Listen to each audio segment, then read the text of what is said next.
culture. I know the 50s and 60s, everything. I know all the, like, there's a song, I can't remember, of course I can't remember his name right now, because I'm always like that on the spot, but I know all these artists, it's all the music I listen to. There's the song Tell Laura I Love Her, and it's about him dying in the drag race that he has, and they're about to be married, and they're like 18, like to run away to get married. The late 50s and early 60s are actually the most romantic, unrepressed time for love, and about issues that no one's talking about. It's called, it's Tell Laura I Love Her, and it's about him dying there's a million of them, just like that song Last Kiss, which Pearl Jam covered, but the original is from the Cavaliers in the 60s. That's an early 60s song.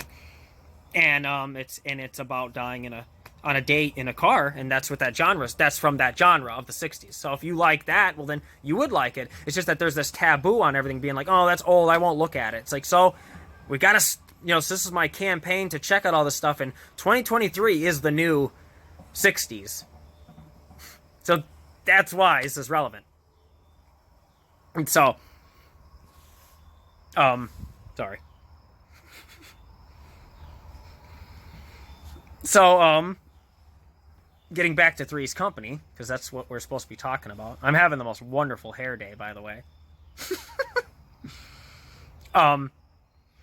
So the episode ends where Jack's like, oh, great, I have to pretend to be gay now. Is this going to... So he's thinking, is this going to ruin my social life? Or is that going to spread around where I'm not going to be able to get dates now? But it mainly stays just among the building. Like, just for the Ropers to not... Just for Mr. Roper not to know. But the irony is that Mrs. Roper knows he's a good guy. And she knows right away because she's not stupid. So she always makes sure that Jack is safe. And, like, for Mr. Roper to keep thinking that. And she knows. She knows, and she's like, winks. And she's like, I know you're not Jack, and I trust you. And this and that. And so it's actually really cool and beautiful. And that's what's great about. So I wanted to, because, okay, I literally went over the first episode poorly. I'm sorry. Watch it.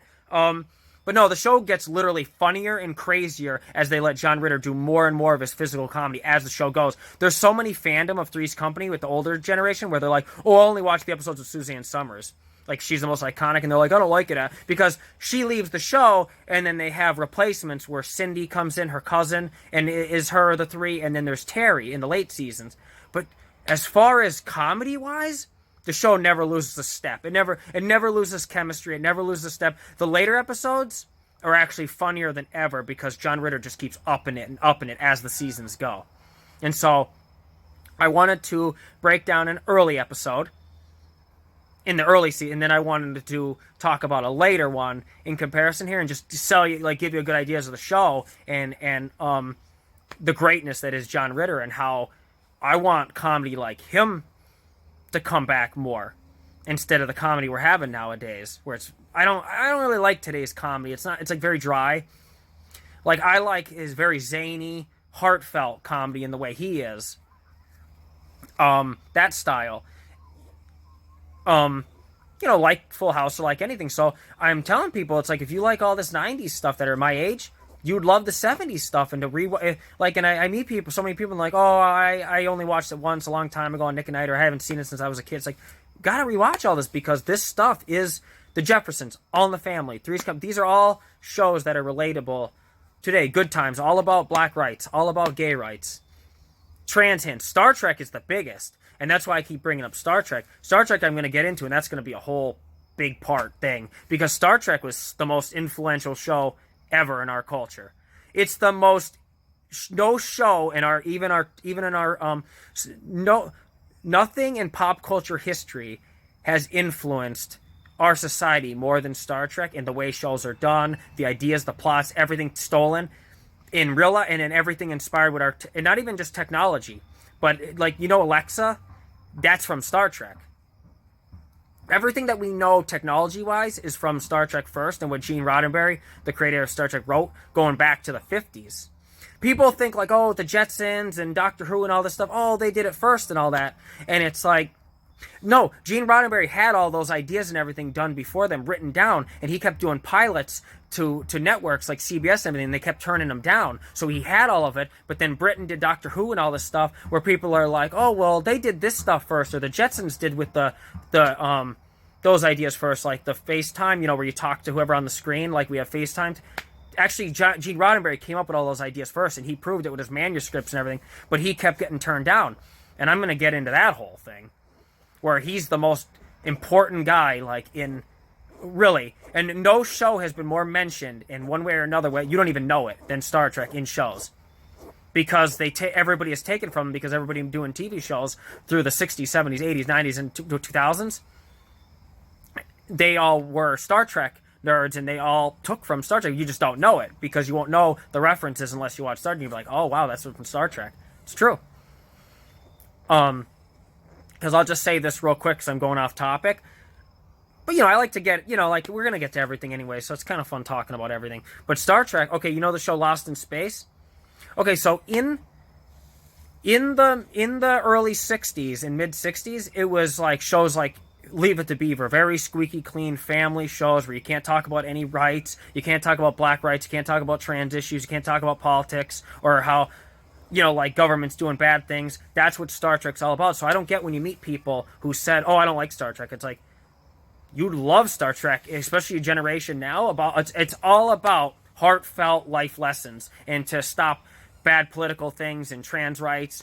That's what and heartfelt coming together as a crew, as a family. It invented the blueprint style for TV dramas of everyone coming together, like not knowing each other, and they invented that. Like, like everything. Besides, everybody just thinks of technology. It's like, no. It's Star Trek has nothing to do with space. Like when you think of Star Trek, you're like, oh, that's just some show where they're in space. Like, no.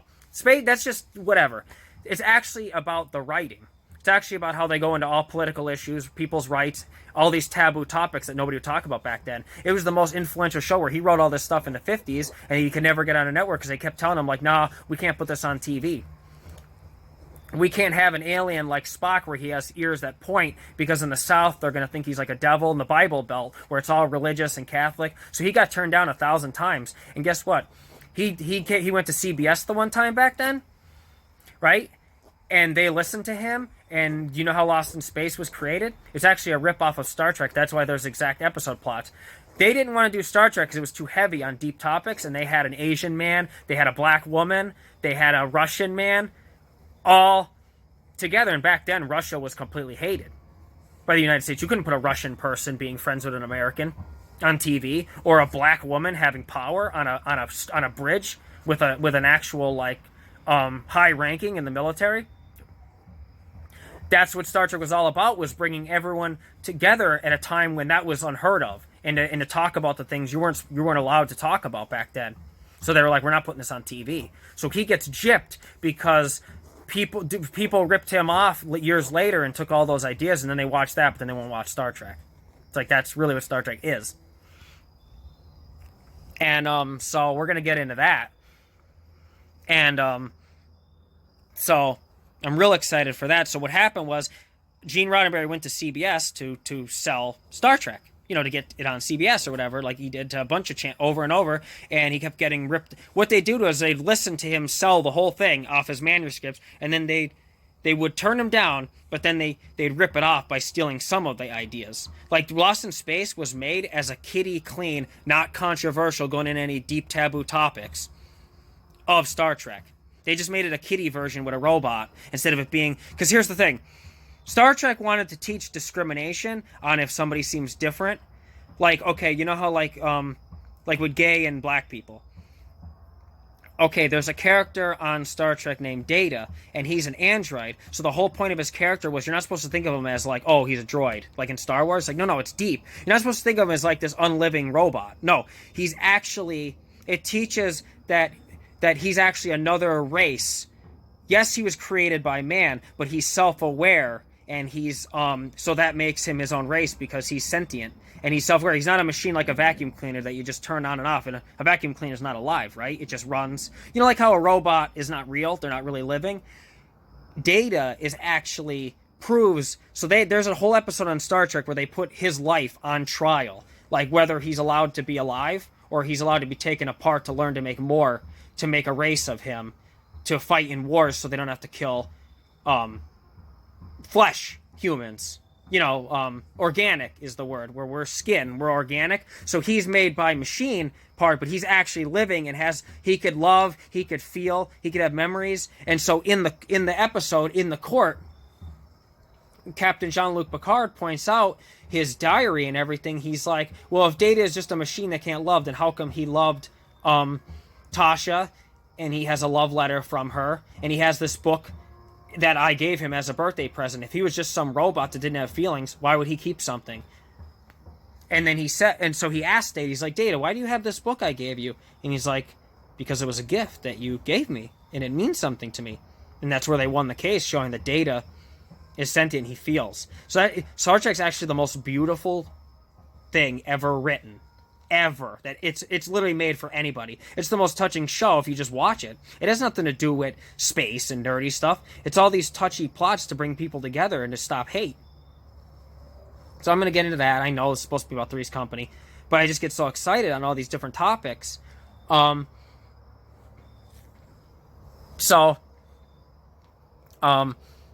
that's that. And then so CBS ripped it off and made Lost in Space and just took an idea like Data, where androids become another race like real people, which is a brilliant, deep, and they just made him like a dumb, cheesy robot, like not that I'm not crapping on the show saying, oh, you're not allowed to like it, and get mad at me. No, I'm just telling you historically that's how it was made, and they wanted to make a lighter, not like to teach anyone any, like, so Data was taught, because see what they were doing with slaves, with black people in real life, with slavery, they were using them to be a race to die in war so white people didn't die. That's what they wanted to do with Data. They wanted to find out how he was made so they could make a bunch of him just to kill, but they didn't realize is that you're actually killing a living thing, because they're self-aware.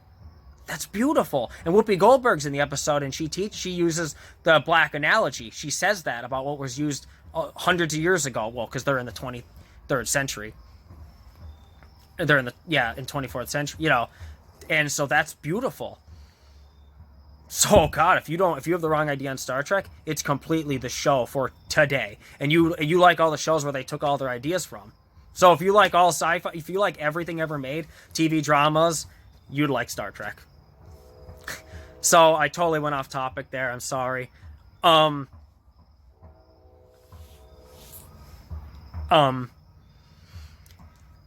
back to Three's Company. I wanted to talk about the brilliance of John Ritter's comedy. He has a million catchphrases where a bunch were stolen, a bunch of techniques were stolen, a bunch of things weren't. Now, don't get me wrong. I don't blame people for stealing them, but it's like, man, I hate when... I don't mind if things get stolen, because it's, it means that they love them and they're trying to emulate them. But it's like, what happens is with younger generations, the person who actually did it doesn't get the credit.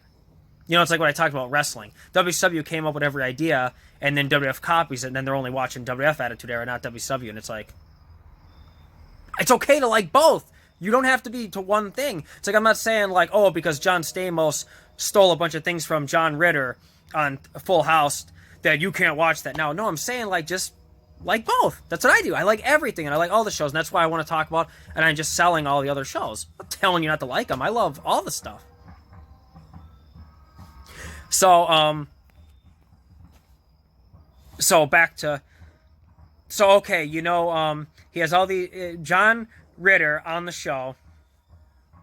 He's always like, he's the Jack Tripper. Okay, so he's Jack, and he's always there. He's always trying to come up with plots to try to, because he doesn't want to hurt anyone's feelings. He always means well, so he'll always be trying to. The show is a situational comedy, where like there's always a misunderstanding in the episode, and then it's always like a whole giant misunderstanding. That's where all the comedy ensues, and that's what makes it great. So.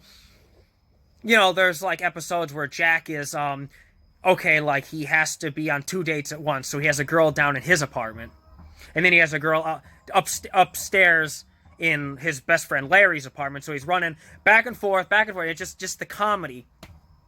But okay, so I want to talk about this one episode where it's a Jack Tripper. Jack has to pretend that he has a twin brother, because this is a later one now. Because what happens is the Ropers, they no longer have the building anymore. They leave because they get their own spin-off show, The Ropers. So they leave the show, and Don Knotts, who's famous for being on the Andy Griffith Show as Barney Fife, he's a great comic actor. That's why he had perfect chemistry with John Ritter, because they're both classically trained comedian actors. They're brilliant. So, so Don Knotts joins the show as Mr. Furley, who's the very eccentrically wishing he was a ladies' man, but he's kind of like, nobody likes him. He has trouble meeting friends. He's kind of a nerd. He tries too hard. He has like bad luck. You know what I mean? Like, he's kind of like the black sheep of his family. He wears all these he wears like this ascots and all this eccentric, very colorful clothing. You know what I mean? And he thinks he's this ladies' man. Well, he knows he's really not, but he's trying to put on this facade to make him, you know what I mean? He's this really lovable character because he doesn't have any friends, and he owns the building. And so now he's running the building, but his brother Bart really owns it, and it just lets him live there just to bully him.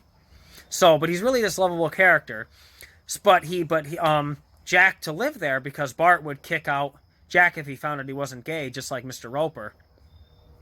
So Mr. Furley now lives where the Ropers did, and so his Mr. Furley's niece visits, and she's kind of lonely because it's like she doesn't know anybody there, and she's like just hanging out with her uncle, Mr. Furley, and it's like, you know. So he's like, well, wait a minute. You know, he's like, I'll set you up, because he's become friends with Janet, and now it's Terry instead of Chrissy. Terry there and Jack. It's now Terry, because Susan, Chrissy, and Cindy are now like not living there, and now Terry's living there as the third. So he's like, well, why don't I introduce you to you know, them downstairs, the kids, because you're their age group, you know, and they could show you around. And he's like, you know, I could trust Jack because he's gay to show you around, and you know, nothing would happen to you, you know. And the thing is what's funny is that Mr. Furley actually genuinely likes Jack. Like, he sees him as his best friend. And so even if he was gay, he would still be his best friend and not care and trust him. It's just that his brother doesn't want him there if he's gay. So that's the conflict. Mr. Furley actually wouldn't care, but Jack doesn't know that, and he'll never tell. He doesn't want to tell Mr. Furley regardless, just in case. So, okay.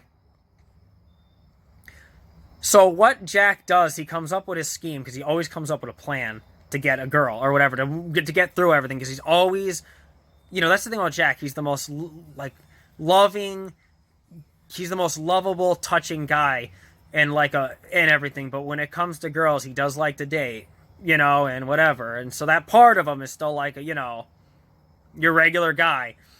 And so he sees the niece, and he's like thinking like, how am I gonna, you know, be able to, you know, go further with her, you know.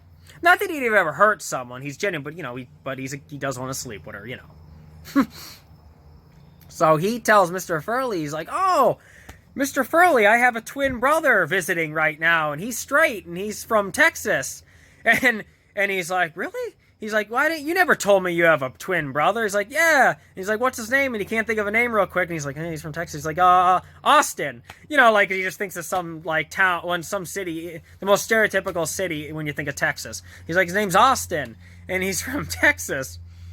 And he's like, oh, hey, I'll bring him up, and he could take her out. And that's his way of getting away with going out with her. And what's funny is that she knows the whole time he's full of shit and it's him. But for some reason, Mr. Furley's so impressionable. And you know why he's impressionable?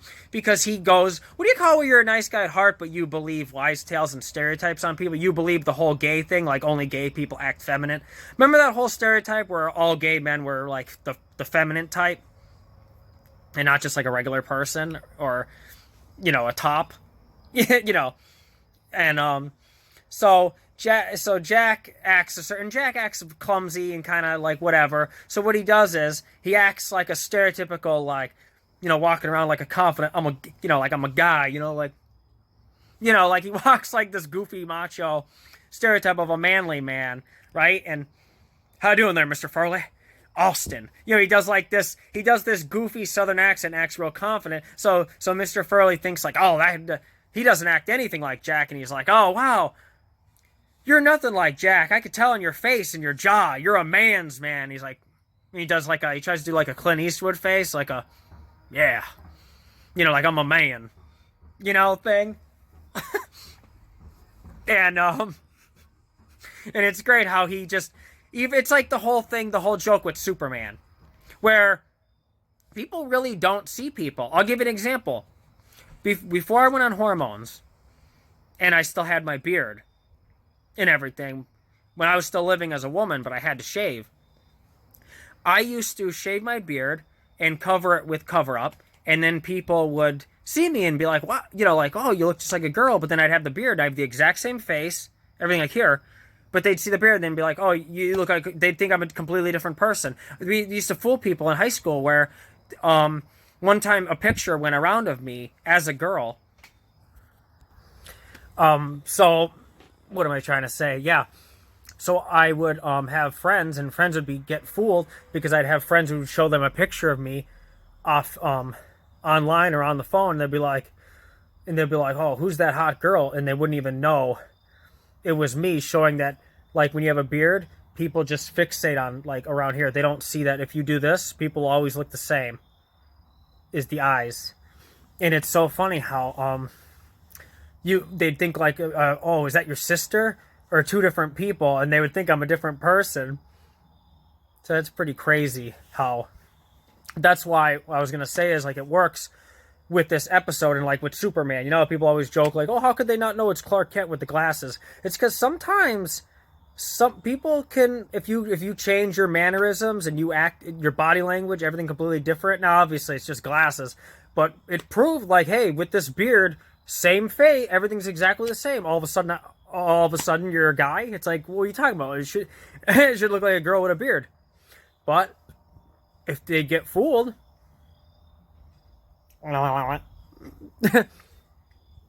so in this episode where Jack wants to date Mr. Furley's niece, he, like I said, he changes all his mannerisms and everything. He starts, walking around like a goofy, macho guy. And Mr. Furley has no idea what it's like to really be manly. He's always the character's funny because he's this genuine, sweethearted guy, but he thinks like to get a girl, he has to be all like, what's up? Like all macho and be like, and carry himself that way and be aggressive. And that's why he always messes up. But he sees Jack acting ridiculous like that. So as Austin, his twin brother. So he's thinking like, yep, that's a real man right there. And so he gets fooled, even though they look exactly the same, and it's clearly Jack, but because he's talking different, using different mannerisms, Mr. Furley gets fooled by it. It's a stretch, but, it's based on real life examples. So it's great.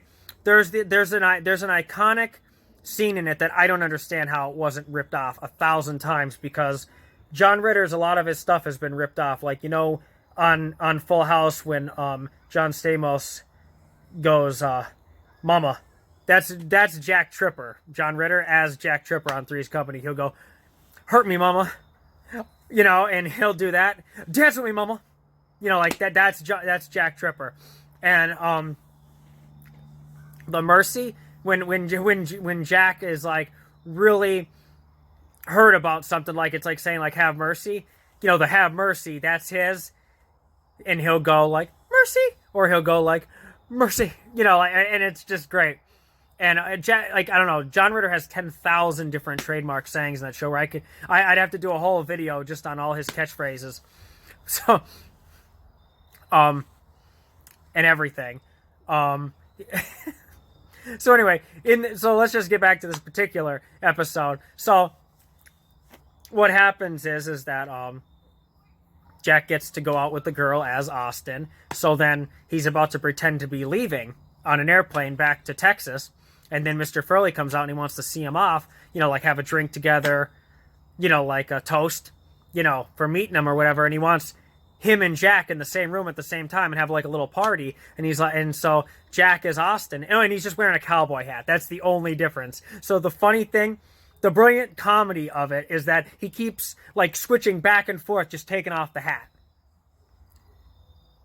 And between being Jack without the hat and Austin with the hat, and just talking differently, like right here, Mr. Furley. That's literally what he does. That's from John Ritter.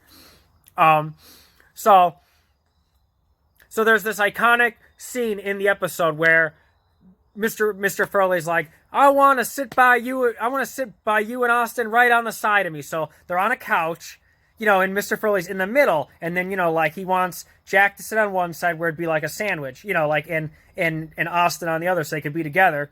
So what Jack does is he's standing behind, just like I am sitting here on this couch. If I'm Mr. Furley on the couch, he's standing behind it, and as Mr. Furley moves his head like back and forth to talk to both of them, Jack is literally moving back and forth to be both. On this side, he's Jack, like, hi. And then over here, he's Austin. He's like, how you doing?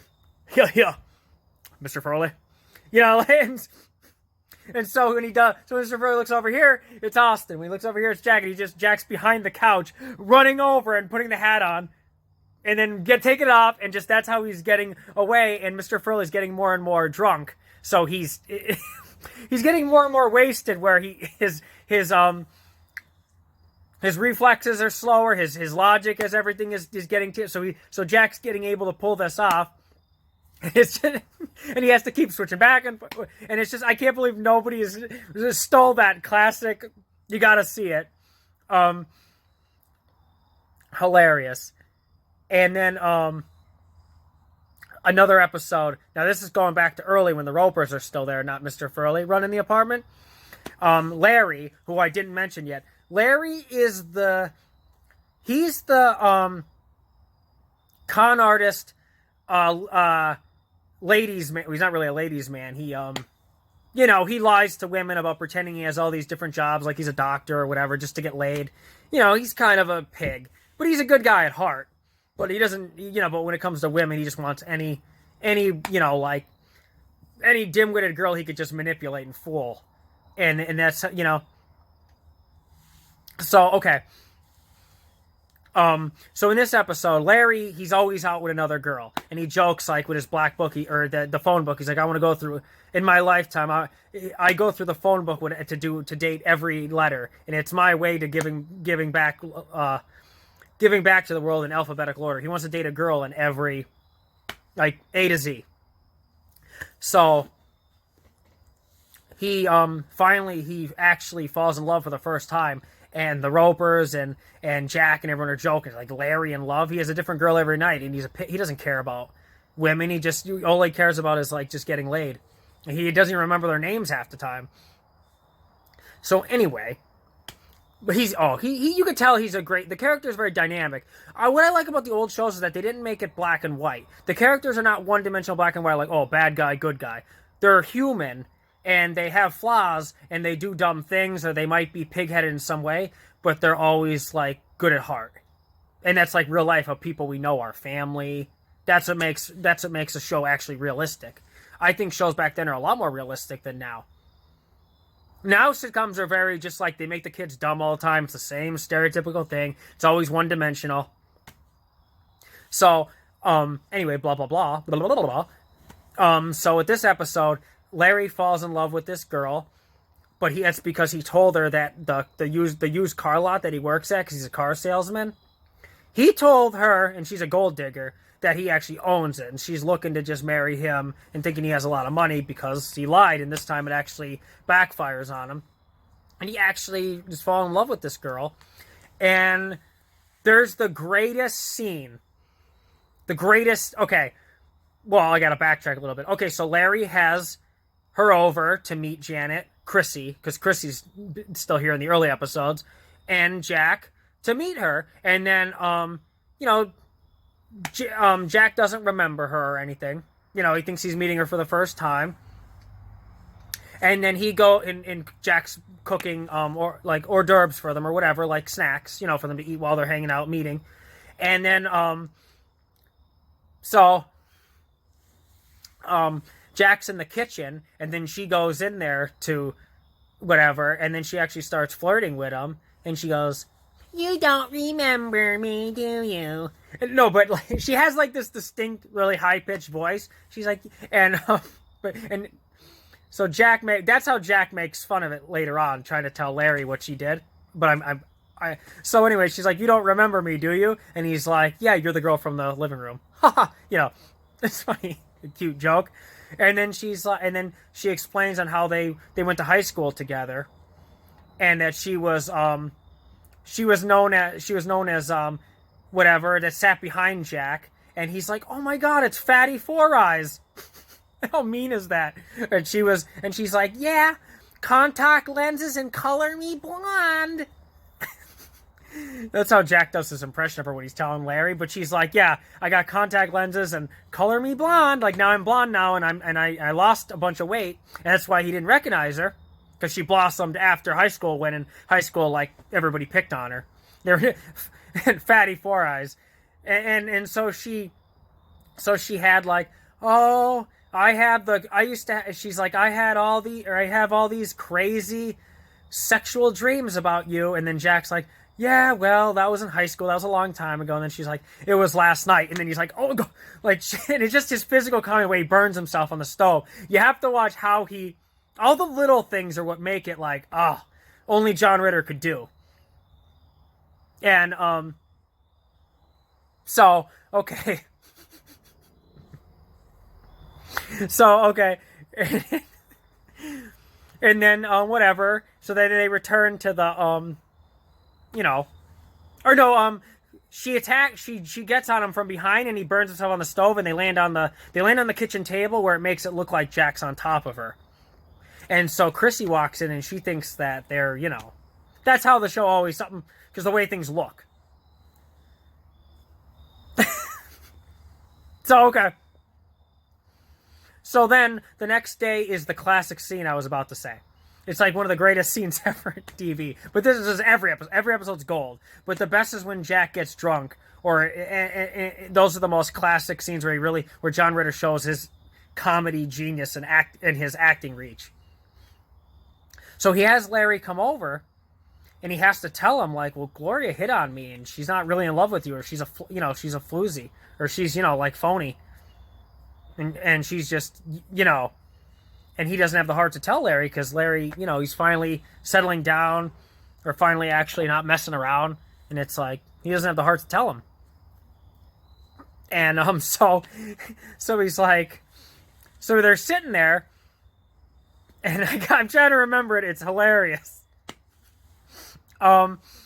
So they're sitting there together on the couch, or, like, and talking, and Jack gets a bottle of wine to drink, so it could ease his, like when you drink, you get more confident, you're not as, nervous, to calm his nerves, to tell him, and it's an hour in to their, and Larry's like, we've been here for an hour, and you didn't even get anywhere to what you've been wanting to tell me. And he's like, "Larry, I got something to tell you," or whatever. And he tells the whole thing of what happened completely drunk, and Larry's just looking about. And Jack's just like, "Gloria in the kitchen, contact lenses, color me blonde,"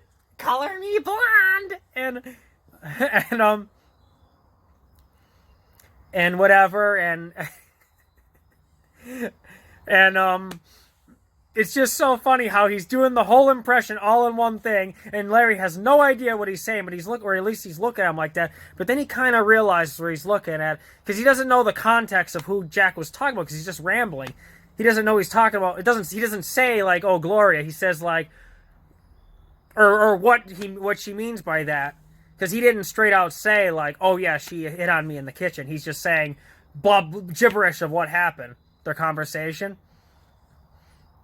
And, also a really funny part is when instead of calling her Gloria, he calls her Fatty. One of classic John Ritter trademark, or Jack Tripper trademarks on the show, is that if he gets nervous, he'll always, like, say what you're doing instead of the name. Like, there's the one episode where he thought Chrissy was they thought Chrissy was a kleptomaniac because she borrowed money off him out of his drawer without asking him, and he saw her through the window. And so he's talking and he's nervous and he's like, I hear you, Klepty. I mean, Chrissy. I just love when he, it's his delivery and everything that's great. Uh, Klepty, I mean, Chrissy. And, I don't know. I can't give it justice right now because my mind's like on the spot, like, oh, because I could do all the impressions. And I'm trying to remember. So Jax, oh my God. Okay, so I'm starting to remember the story now with it as it's coming back to me. So, what Gloria says to him in the kitchen when she's flirting with him, and Jack's like, "Well, you're getting married," and she's like, "Getting married, not buried." Okay, so I'm doing the impression of how Jack does it to Larry when he's drunk. But she says, "I'm getting married," and she's like, "Well, he goes bowling every Tuesday," as a hint that they could be together. And Jack's like, "But Larry doesn't bowl," and she's like, oh, "We'll teach him." So then when Jack's drunk telling Larry, he's like, "Larry, you're getting married, not buried, and I gotta teach you bowling. I'm supposed to teach you to bowl or whatever." And Larry's like, or no, he goes, "I gotta, yeah," and he's like, "You're gonna go bowling on Tuesdays." All drunk, and Larry's like, "I don't bowl." He's like, "I'm supposed to teach you." So he's saying everything randomly where it's like, "But what are you talking about?" And that's what makes it funny that you have to see the scene. Fatty Four Eyes.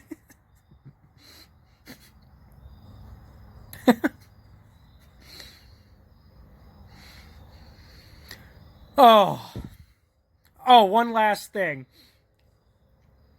Okay, so John Ritter, he was on Conan O'Brien, as a guest star, or a guest star on Conan O'Brien on the one night in like '97, and there was this episode that Nick at Night wanted to censor because somebody wrote in a letter and complained saying that there's actually a scene when Jack's doing like falling over because he'd always do like physical comedy where he's getting hurt or something on the show. There's a scene where you could see he's wearing shorts, and one of his balls actually come through the shorts, and I guess you could see it on TV, but it got through for years where no one noticed. So someone complained about it that you could see his dick come out a little bit in a ball, and John Ritter it was just this funny joke he said. You can look it up on YouTube. John Ritter on Conan. He's like he refers to Nick at Night as Dick at Night. He's like so Dick at Night.